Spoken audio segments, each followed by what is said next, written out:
Nous te rendons grâce, Éternel, pour ton amour, ta bonté et ta fidélité. Nous te remercions, Éternel, pour le privilège et l'honneur que nous avons de venir encore une fois, Papa, nous approcher de ton trône au moyen d'une grâce non méritée, Seigneur, au moyen de ton sang précieux qui nous couvre, Père. Nous prions que ce sang nous couvre maintenant et qu'il nous lave de toute souillure, de la chair, de l'âme et de l'esprit, Papa. Alléluia. Notre prière, Papa, est aussi que tu nous rencontres maintenant au lieu de nos besoins, Seigneur. Nous réalisons que nous sommes des hommes naturels, des hommes charnels pour qui les choses spirituelles sont folie, Seigneur. Aide-nous à les saisir et à les comprendre aujourd'hui, Père.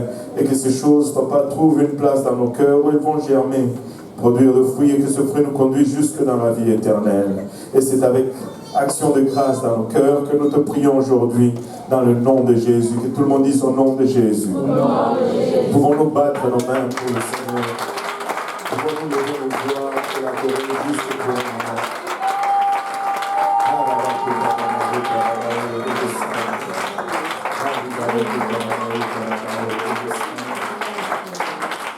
Gloire au nom de Jésus.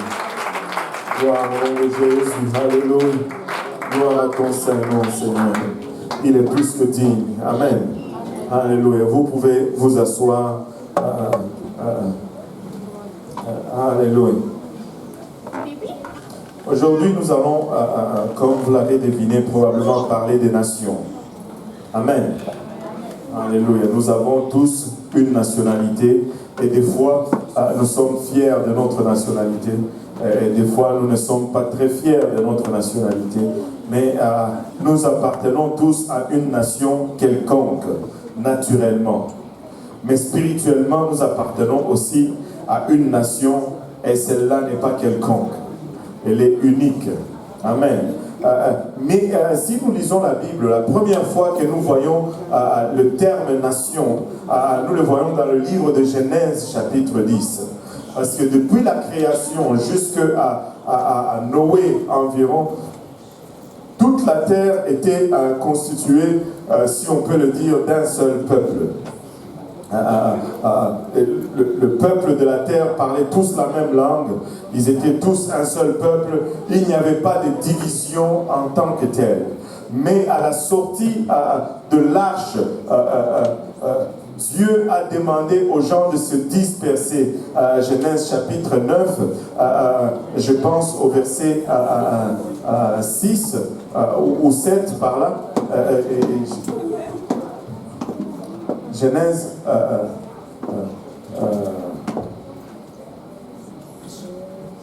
non, je pense que c'est... Oui, Genèse 9. Non, c'est 11.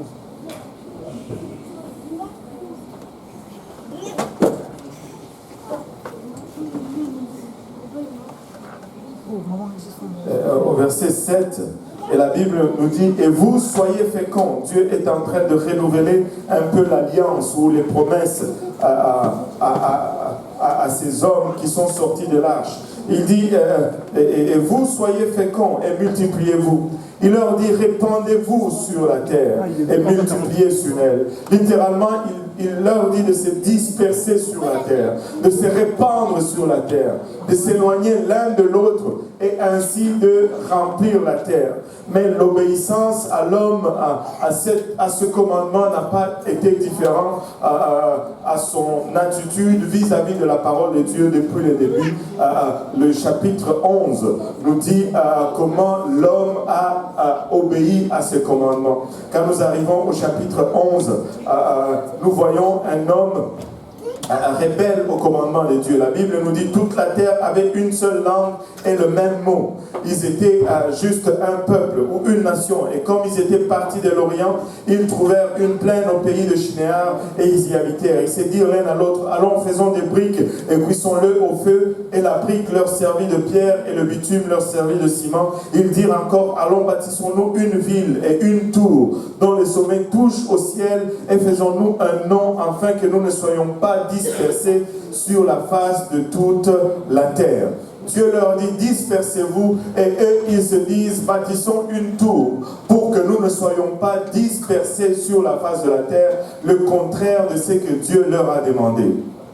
Et Dieu voyant leur ambition, et Dieu voyant leur habilité à atteindre leur ambition, la Bible nous dit, l'Éternel dit au verset 6, voici, ils forment un seul peuple et ont tous une même langue.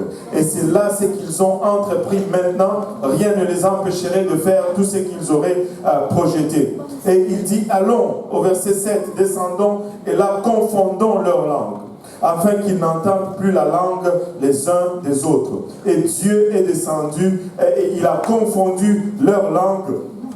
Et là, finalement, la Bible nous dit au verset 8, et l'Éternel les dispersa loin de là sur la face de toute la terre. Ce qu'ils devaient faire par eux-mêmes, l'Éternel est venu et les a dispersés. Ce qui devait être une bénédiction, alors qu'ils étaient en train d'obéir à la parole de Dieu, est devenu au fait source de malédiction et source de problème, parce que ce que Dieu a demandé s'est accompli malgré leur désobéissance. Mais au lieu que ça produise une bénédiction dans leur vie, ça a plutôt amené une malédiction. Ils se sont réveillés un matin, il y avait plusieurs langues.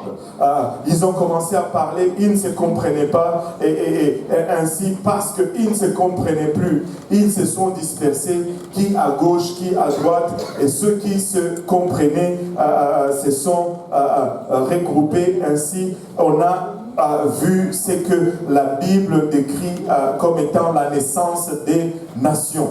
Les nations sont nées suite à une désobéissance. Les nations sont nées suite à une malédiction. Les nations sont nées suite à une confusion du langage que Dieu a imposé sur le peuple. Et Genèse 10, qui est au fond, devait être chronologiquement suivre après Genèse 11.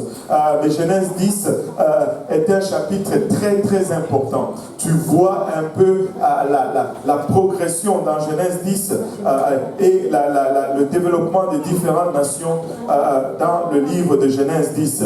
Et si tu lis le 5 premiers versets, ça nous dit, et ce sont ici les générations des fils de Noé, Sem, Cham et Japheth. Il leur naquit de fils après le déluge. Le fils de Japheth, Gomer et Magog, et Madai, et Javan, et Tubal, et Meshech, et Tira. Et le fils de Gomer, Ashkenaz, et Riphat, et Togarma. Et le fils de Javan, Elisha, Tarsis, Kittim, et Dodanim. De cela est venue la répartition des îles des nations. Et c'est la première fois que tu vois ce mot dans la Bible. Nations, selon leur pays, chacune selon sa langue, selon leur famille dans le pays. Et le mot île ici ne veut pas dire l'île comme nous le connaissons aujourd'hui. Le mot île ici est tout simplement un territoire délimité. C'est à partir de ce moment que ces gens ont commencé à se regrouper dans des territoires définis selon la langue qu'ils parlaient suite à la confusion de Babel. Maintenant, cette malédiction de langue a persisté depuis Babel jusqu'au jour de la Pentecôte que nous avons eu. Depuis Babel, il y a eu prolifération des nations. Les nations sont nées, mais Dieu n'a pas utilisé toutes les nations. À travers cette multitude de nations, Dieu s'est choisi un peuple. Par la personne d'Abraham que ça a commencé, et finalement par la nation d'Israël. Et au chapitre 12, verset 2, nous voyons un espoir pour ces nations qui sont nées suite à une malédiction. Alors que Dieu fait sortir Abraham de son pays, il lui fait au milieu de ses promesses, il lui déclare ceci: je ferai de toi une grande nation et je te bénirai. Je rendrai ton nom grand et tu seras une source de bénédiction. Et le verset 3 nous dit je bénirai ceux qui te béniront et je maudirai ceux qui te maudiront, et toutes les familles de la terre seront bénies en toi. Ainsi, Dieu choisit Abraham. Et cette promesse qui a été donnée à Abraham a été transmise à Isaac. Et cette promesse qu'Isaac a reçue a été renouvelée sur Jacob. Et c'est cette promesse que nous avons aujourd'hui à travers le peuple d'Israël. Et cette promesse s'est matérialisée lorsque le Seigneur Jésus-Christ, marchant sur les rives du Jourdain, en début de son ministère, et Jean-Baptiste, le voyant venir en lui, pointe son doigt vers lui et dit: voici l'agneau de Dieu qui ôte les péchés du monde. Toutes les nations sont devenues récipiendaires de cette promesse par la venue de Jésus-Christ. Jésus-Christ a marché sur terre et il a fait ministère pendant 3 ans, et après avoir préparé les apôtres, après sa mort, son ensevelissement et sa résurrection, il a donné cet ordre à ses disciples: allez à Jérusalem et attendez, que tout le monde dise attendez, attendez jusqu'à ce que vous recevez la promesse d'en haut, ce qui vous a été promis par le Père. Et ainsi, ils étaient 500 le jour de son ascension, le jour qu'il est monté au ciel. Ils étaient environ 500 personnes. Ils étaient sur le mont des Oliviers. Ils ont regardé se ressusciter. Ils l'ont vu monter dans les airs. Et un ange leur a dit: c'est Jésus que vous avez vu partir. Vous allez le revoir et venir de la même façon qu'il est parti. Et c'est là notre espoir aujourd'hui. Aujourd'hui, nous vivons avec cette espérance qu'un jour, nous allons élever nos yeux vers le ciel et nous allons le voir descendre comme il est remonté. Et ça sera un jour glorieux. Nous vivons pour ces jours-là. Nous nous sacrifions pour ces jours-là. Nous nous séparons pour ces jours-là. Nous donnons pour ces jours-là. Nous évangélisons pour ces jours-là. Parce que nous savons que notre Seigneur va revenir. Et c'est l'espoir qui nous fait vivre. Laissez-moi vous dire ceci, il y a une grande puissance dans la reconnaissance de l'espoir dans le futur, comme on a vu dans le livre de Philippiens. Nous ne vivons pas dans le passé, nous vivons dans le présent. Alors que nous vivons dans le présent, nos regards ne sont pas accrochés dans le passé, nos regards sont pointés vers le futur. Parce que le futur est porteur d'espoir. Amen. Alléluia.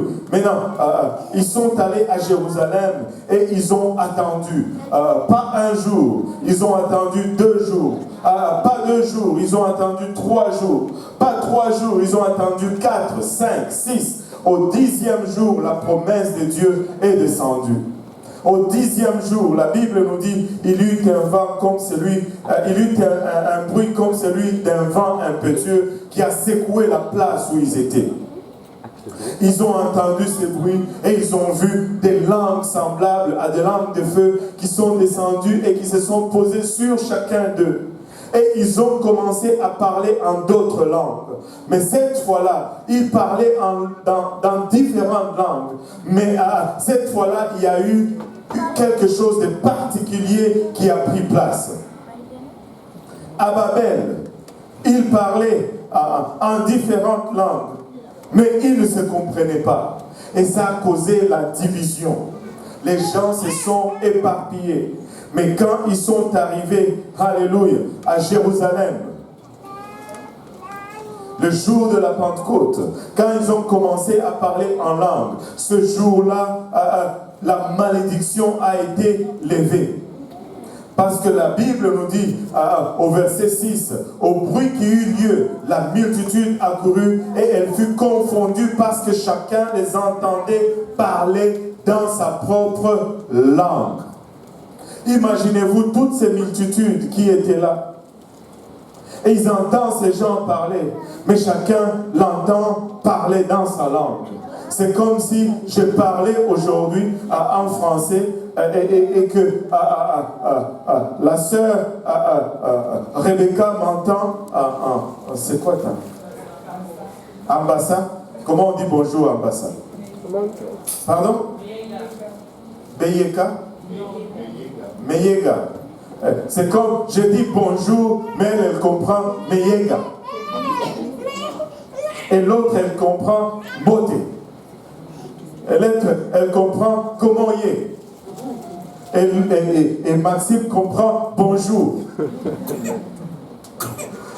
J'ai dit au frère Maxime ce matin, comment on dit bonjour dans ta langue. Il me regarde, il me fait un grand sourire et dit bonjour. On a eu un petit moment ensemble. Alléluia. Et tu parles dans une langue, mais chacun te comprend dans ta langue. Je dis bonjour et le frère Silvio comprend bonjour. Et tout le monde comprend la même chose, mais dans des langues différentes. Et en ce jour-là, la malédiction de Babel a été levée. Les nations qui étaient divisées ont été réunies pour former un seul peuple. Alléluia. C'est pourquoi Paul nous dit, il a renversé le mur de la séparation et de nous qui étaient plusieurs. Il en a fait un seul peuple. Il n'y a plus ni juifs, ni congolais, ni haïtiens, ni camerounais. Alléluia. Nous sommes tous citoyens de la nouvelle Jérusalem. Alléluia. Avec un seul objectif.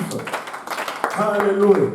Alléluia. Être enlevé au son de la trompette. Ce jour-là, cette malédiction a été levée. Et ils étaient tous dans l'étonnement et la surprise. Et ils se disaient les uns aux autres, voici ces gens qui parlent, ne sont-ils pas tous galiléens? Ils sont tous juifs. Non seulement ils sont tous juifs, ils sont tous de Galilée. Mais comment est-ce que nous sommes en train de les entendre dans nos propres langues? Laissez-moi vous dire que en ce jour de la Pentecôte, Dieu a levé cette malédiction. En ce jour de la Pentecôte, Dieu a renouvelé une autre opportunité pour nous. En ce jour de la Pentecôte, Dieu nous donne une autre opportunité de se défaire de la malédiction de Babel et de prendre maintenant la bénédiction de Pentecôte. Et aujourd'hui, si tu n'as pas encore reçu la bénédiction de la Pentecôte, tu es encore sur la malédiction de Babel. Tu es encore dans la confusion de langue. Et ce n'est pas étonnant aujourd'hui que lorsque quelqu'un reçoit le Saint-Esprit, il parle en langue. Tu peux aujourd'hui avoir ta Pentecôte. Tu peux avoir ta propre Pentecôte aujourd'hui. Le jour de la Pentecôte, ce jour-là, c'était pour les 120 et les 3000 qui suivaient. Si tu lis quelques chapitres, il y a eu un autre Pentecôte pour les 5000 personnes qui étaient regroupées. Et aujourd'hui, ça peut être ta Pentecôte. Aujourd'hui, tu peux recevoir cette expérience. Aujourd'hui, tu peux changer de nationalité. Aujourd'hui, tu peux te défaire de ta nationalité, soit congolaise, soit gabonaise ou haïtienne, ou peu importe, et prendre la nationalité jérusalémienne. De la nouvelle Jérusalémienne. Être un citoyen de la nouvelle Jérusalem. Et c'est la promesse que Dieu donne à son peuple aujourd'hui. Alléluia. Et quand tu reçois cette promesse, c'est une puissance. C'est une puissance. Vous savez, ces choses que nous avons aujourd'hui, c'était quel jour? C'était, je pense que c'était mercredi quand Jeanne s'est fait baptiser. C'était mercredi ou mardi? Mardi. Mercredi. On ne sait plus quel jour. C'était jeudi. Voilà, c'était jeudi. Le frère Stéphane m'appelle et il me dit, il y a quelqu'un qui veut se faire baptiser. Une personne que j'ai rencontrée, j'ai dit, je suis à l'église, venez. Et ils sont venus à l'église. Vous savez, Dieu est au contrôle de toutes choses. Ces jeudis-là, même dans les détails, Dieu est au contrôle. Ces jeudis-là, j'avais faim. Mais eux, ils venaient pour se faire baptiser. Avez-vous déjà vu des gens qui viennent pour se faire baptiser? Ils amènent tout un poulet entier. Ça n'a rien à voir. Mais ça avait tout à voir avec moi. Ils ont mis un poulet, du pain. C'était le meilleur service de baptême que j'ai jamais vu. La personne s'est fait baptiser au nom de Jésus-Christ. On a prié pour elle, la sœur Marie-Carmel a prié avec elle. Elle a reçu le Saint-Esprit. Après, on est allé manger le poulet. Alléluia. Tout le monde était content. Aujourd'hui, il n'y a peut-être pas de poulet, mais vous pouvez vous faire baptiser au nom de Jésus-Christ. Nous avons l'eau, nous avons des vêtements de réchange.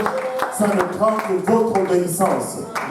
Tu te dis, est-ce que je dois vraiment me faire baptiser? L'eau est chaude en fait. Alléluia. L'eau est chaude. Notre piscine chauffe maintenant.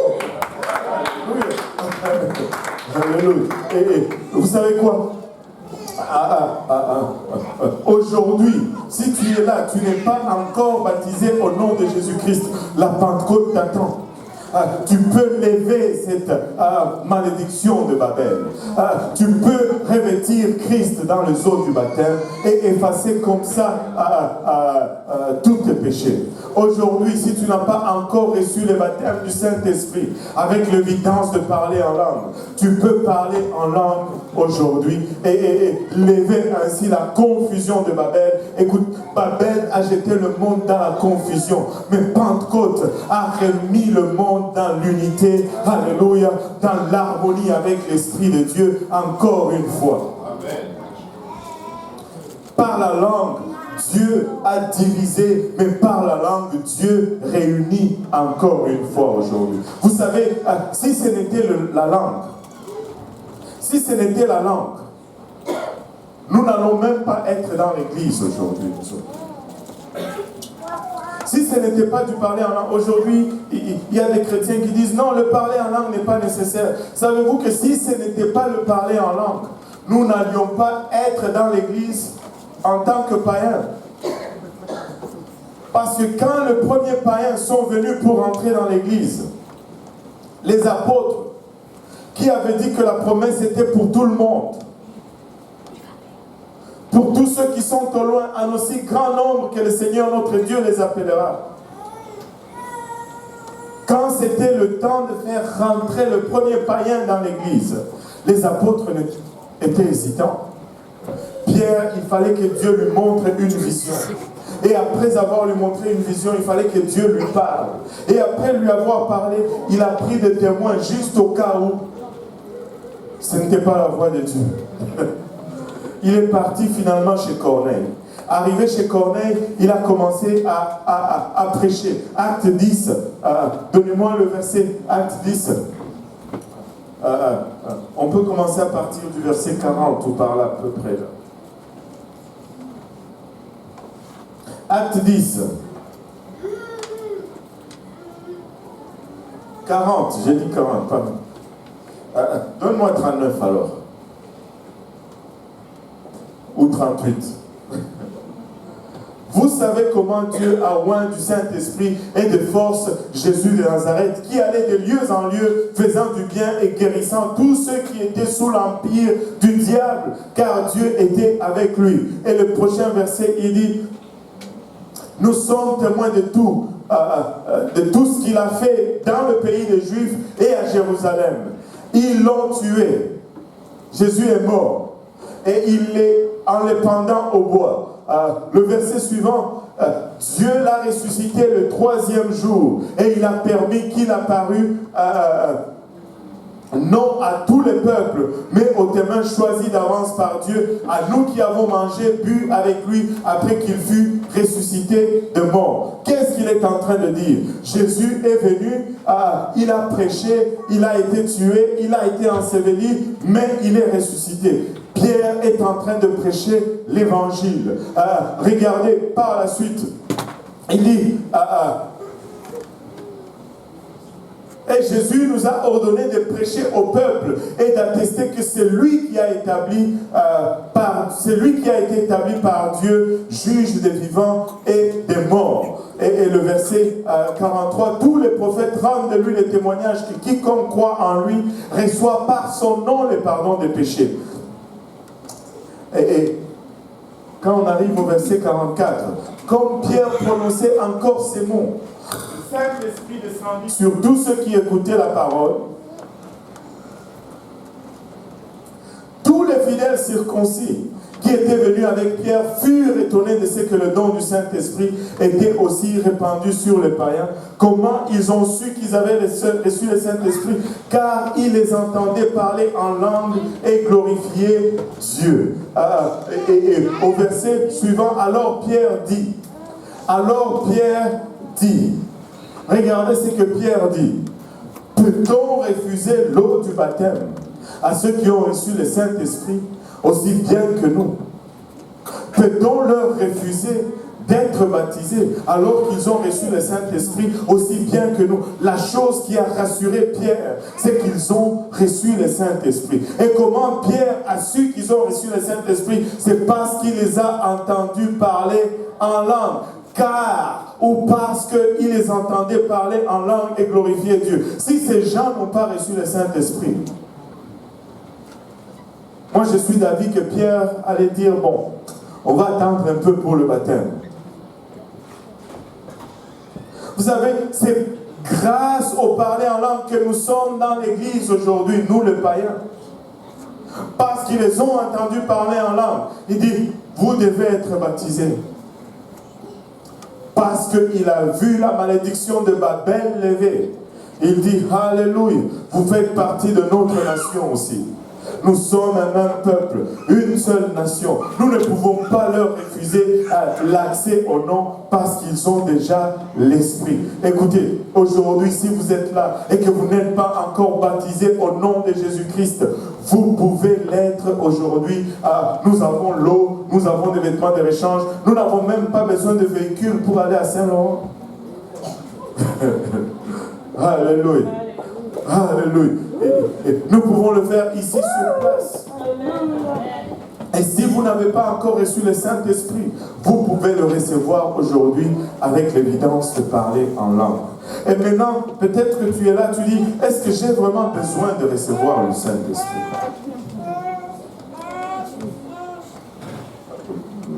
Peut-être que tu n'as pas besoin vraiment de recevoir le Saint-Esprit.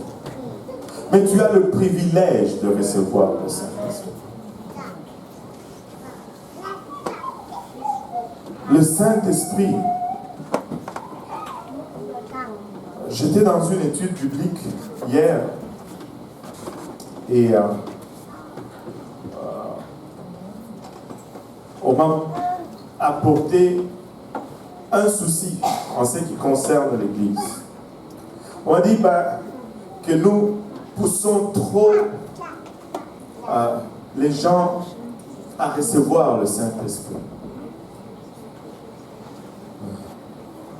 Moi j'ai dit c'est bien, c'est pas un problème. Parce qu'au fait nous sommes là pour ça. Vous savez, la quête de l'humanité, c'est l'immortalité. Nous sommes tous à la recherche de la vie éternelle. Nous ne voulons pas mourir. Il y en a d'autres qui essayent d'y arriver par l'exercice. Il y en a d'autres qui essayent d'y arriver en mangeant des légumes. Il y en a d'autres qui essayent d'y arriver en faisant plusieurs choses. Mais la parole de Dieu nous dit que c'est par le Saint-Esprit que nous atteignons cet aspect. Romains 8, je crois, verset 14 ou par là.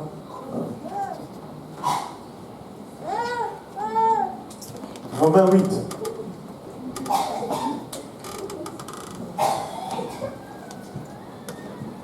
Romains. Non, pas 8, à 16. On va descendre un peu plus loin.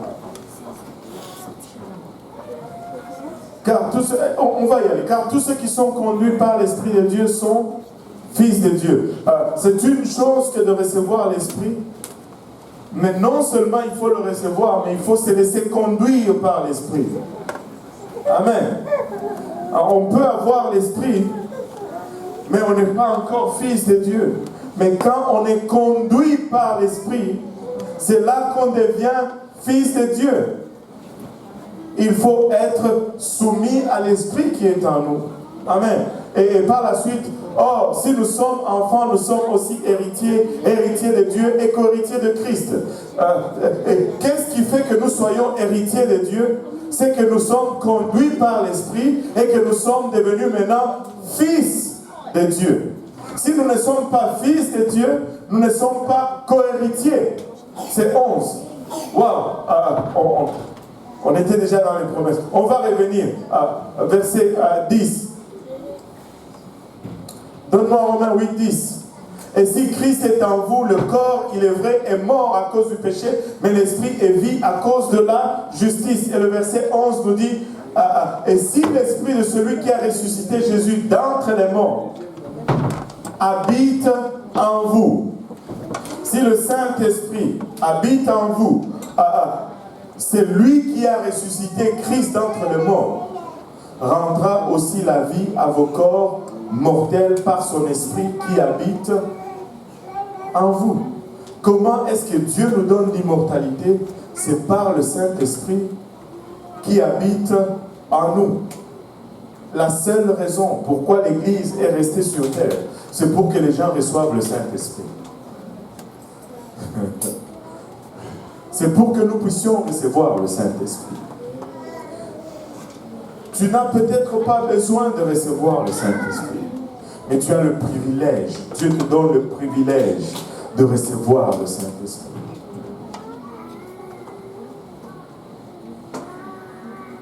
Vous savez, la résurrection, c'est la chose à laquelle tout chrétien aspire. Au son de la trompette, si je ne ressuscite pas, c'est une mauvaise nouvelle.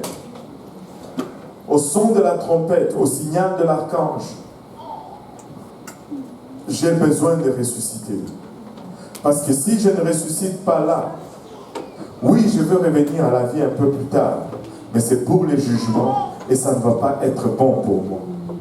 Et si je veux éviter le jugement, je dois lever la malédiction de Babel sur moi. Je dois partir, je dois faire partir de cette sainte nation. Je dois faire partir de cette nation élue. Je dois faire partir de cette nation spéciale. Et il n'y a qu'une seule façon de faire partir de cette nation, c'est par l'obéissance à l'Évangile. Et l'Évangile, c'est la repentance, c'est la mort, et c'est l'ensevelissement et la résurrection de Jésus-Christ. Et quand tu ressuscites avec Jésus-Christ, tu reçois son esprit et tu parles en d'autres langues. Et c'est comme ça que cette malédiction de Babel est levée sur nous. Nous sommes peut-être de différentes nations.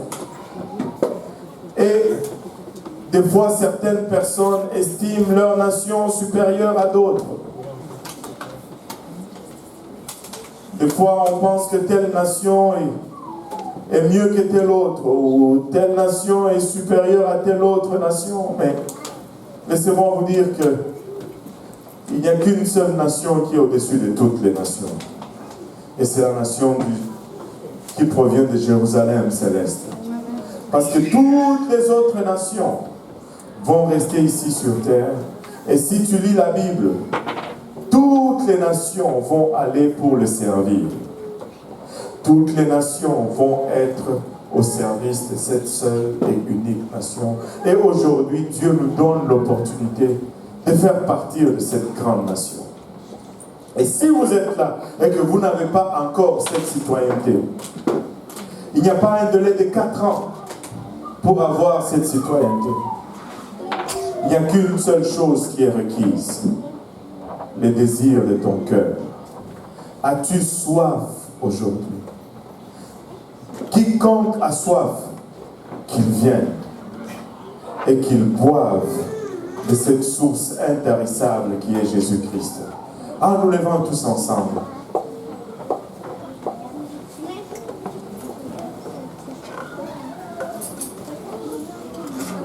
Quand nous sommes arrivés au Canada, je ne sais pas pour vous, mais pour moi, j'ai rêvé du jour où j'allais prêter serment. J'ai rêvé du jour où j'allais avoir finalement mon passeport canadien. Parce que j'ai réalisé les avantages que ce passeport m'accordait comme voyageur. Je pouvais avoir accès à différents pays sans le visa. Et quand j'étais dans certains aéroports, ou dans la plupart des aéroports, j'étais bien traité à cause de ce passeport. Parce que ça me fait partir d'une nation particulière.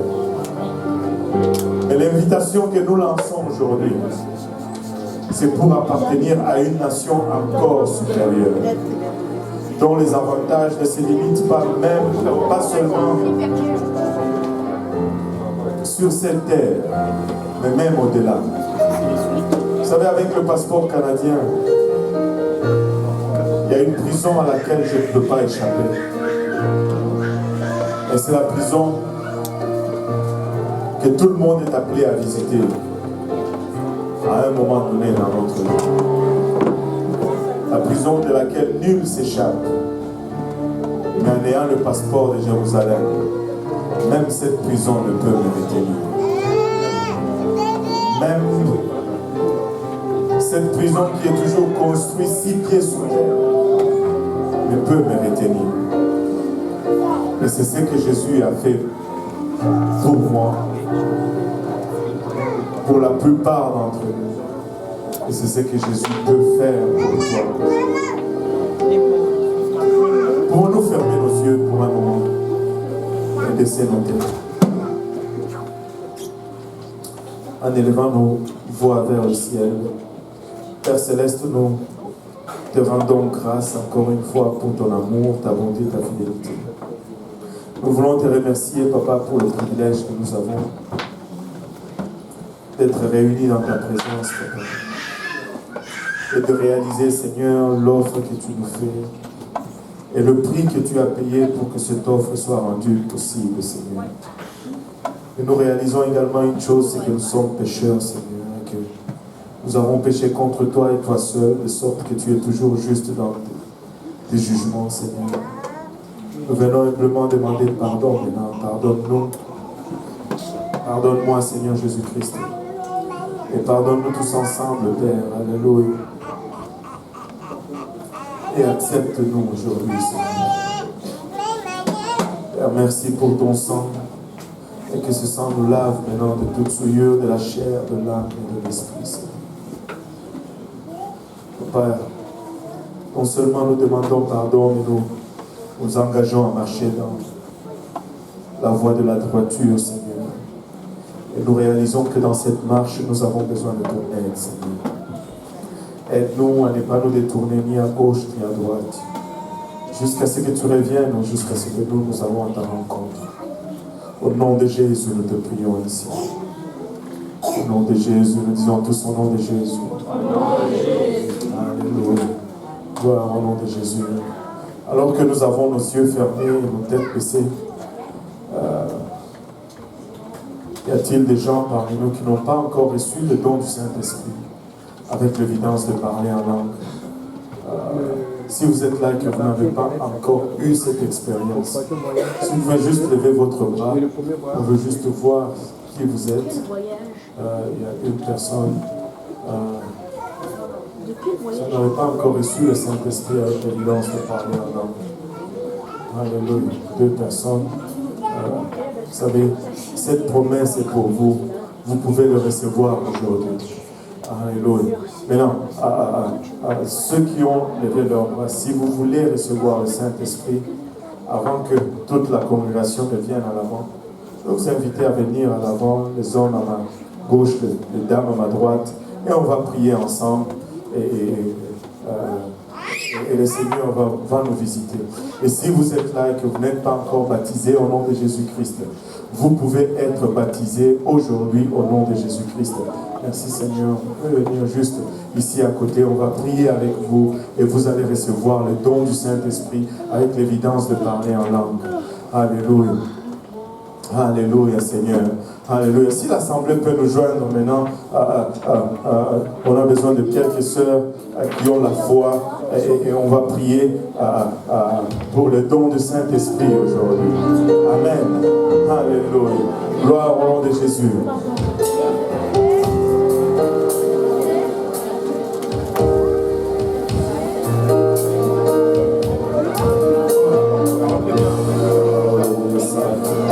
Alléluia. On va permettre à Dieu de nous visiter maintenant. Alléluia. Et si vous êtes là et que vous n'êtes pas baptisé, nous avons tout ce que ça prend. Nous avons l'eau, nous avons des vêtements de l'échange. Ça ne prend que votre obéissance. Alléluia, Seigneur. Gloire au nom de Jésus. Gloire au nom de Jésus. En élevant nos voix vers le Seigneur. Alléluia. Si l'église de Dieu peut se mettre à intercéder maintenant. Alléluia. Si l'église de Dieu peut commencer à lever la voix. Il a la chaque.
Juste pour un moment.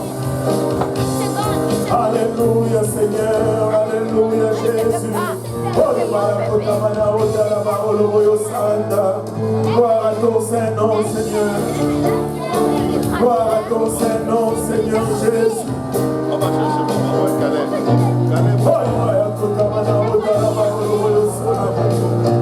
Alléluia Jésus, Alléluia Seigneur. Gloire à ton Saint-Nom, Seigneur. Alléluia. Tu laisses sortir ta voix et tu adores ton Dieu. Alléluia. Alléluia, Seigneur.